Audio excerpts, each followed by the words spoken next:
Indonesia baru saja lahir, dan di panggung sejarah berdirilah dua tokoh yang akan selalu dikenang, Soekarno dan Muhammad Hatta. Soekarno, sang orator ulung, punya kemampuan memukau massa dengan kata-kata yang membakar semangat kemerdekaan.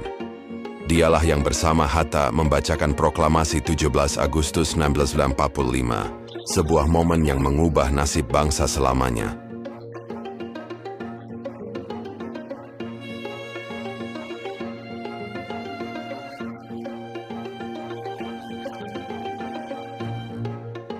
Naskah proklamasi sebenarnya diketik di rumah Laksamana Maeda, seorang perwira Angkatan Laut Jepang, yang ironisnya adalah bagian dari pasukan pendudukan saat itu.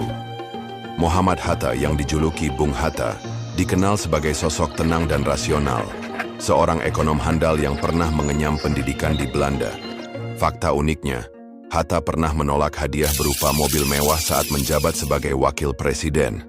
Dan setelah pensiun hidupnya begitu sederhana hingga harus menabung lama hanya untuk membeli mesin ketik.